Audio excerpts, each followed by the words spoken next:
ವಿದ್ಯಾರ್ಥಿಗಳೇ ಈಗಾಗಲೇ 2ನೇ ವರ್ಷದಲ್ಲಿ ಓದ್ತಿರುವಂತಹ ವಿದ್ಯಾರ್ಥಿಗಳಿಗೋಸ್ಕರ ಓಟಿ ಮತ್ತು ಡಿ.ಎಂ.ಎಲ್.ಟಿ ವಿದ್ಯಾರ್ಥಿಗಳು 2ನೇ ವರ್ಷದಲ್ಲಿ ಓದ್ತಿರುವ ವಿದ್ಯಾರ್ಥಿಗಳಿಗೆ ಅನಾಟಮಿ ಕ್ವೆಶ್ಚನ್ಸ್ ಆನ್ಸರ್‌ಗಳನ್ನ ಕೂಡ ಹಾಕಿದ್ದೀನಿ ಮತ್ತು ಮೈಕ್ರೋಬಯಾಲಜಿ ಕ್ವೆಶ್ಚನ್ ಆನ್ಸರ್ ಕೂಡ ಹಾಕ್ತಾ ಇದ್ದೀನಿ.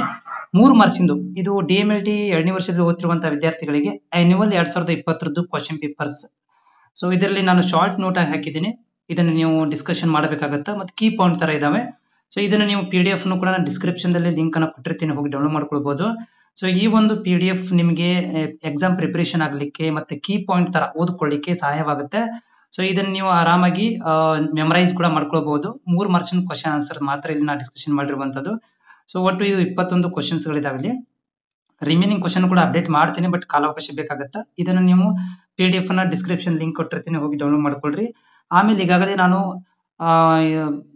ಅನಾಟಮಿ ಫಿಸಿಯಾಲಜಿ ಮತ್ತು ಒಂದಷ್ಟು ಮೈಕ್ರೋಬಯಾಲಜಿ ಕ್ವೆಶ್ಚನ್ಸ್ ಗಳನ್ನು ಕೂಡ ಆಲ್ರೆಡಿ ಹಳೆ ವಿಡಿಯೋದಲ್ಲೂ ಕೂಡ ಅಪ್ಡೇಟ್ ಮಾಡಿದ್ದೇನೆ. ಅದು ಕೂಡ ನಿಮ್ಗೆ ಯೂಸ್ಫುಲ್ ಆಗೋದು. ಕಲೆಕ್ಟಿವ್ಲಿ ನೀವು ಅದನ್ನ ಸ್ಟಡಿ ಮಾಡಬೇಕಾಗತ್ತೆ. ಇಲ್ಲಿ ನಾನು ಇಂಪಾರ್ಟೆಂಟ್ ಅಂತ ಓದ್ತಲ್ಲ, ಇಲ್ಲಿ ರಿಪೀಟ್ ಕ್ವೆಶ್ಚನ್ಸ್ ಗಳನ್ನ, ಈ ರಿಪೀಟ್ ಕ್ವೆಶ್ಚನ್ಸ್ ಇರ್ಬೋದು ಅಥವಾ ನಿಮ್ಮಲ್ಲಿ ಒಂದಷ್ಟು ಕ್ವೆಶ್ಚನ್ ಗಳು ಸಿಕ್ಕಿರೋದಿಲ್ಲ, ಅವುಗಳನ್ನ ನಾನು ಇಲ್ಲಿ ನಿಮ್ಗೆ ಹೆಲ್ಪ್ ಆಗ್ಬೋದು ಅಂತ ಹೇಳಿ ನಾವು ಈ ರೀತಿಯಾಗಿ ನಿಮ್ ವಿಡಿಯೋಗಳ ಮುಖಾಂತರ ಶೇರ್ ಮಾಡ್ತಾ ಇರುವಂತದ್ದು. ಡಿಸ್ಕ್ರಿಪ್ಷನ್ ಲಿಂಕ್ ಇದೆ, ಹೋಗಿ ಇದನ್ನ ಈ ಒಂದು ಫೋಟೋ ಫಾರ್ಮ್ ಅಲ್ಲಿ ಇರುತ್ತೆ, ಇದು ನಿಮ್ಗೆ ಫೋಟೋ ಫಾರ್ಮ್ ಅಲ್ಲಿ ಸಿಗುತ್ತೆ, ಇದನ್ನು ಕೂಡ ಯೂಸ್ ಮಾಡ್ಕೋಬಹುದು.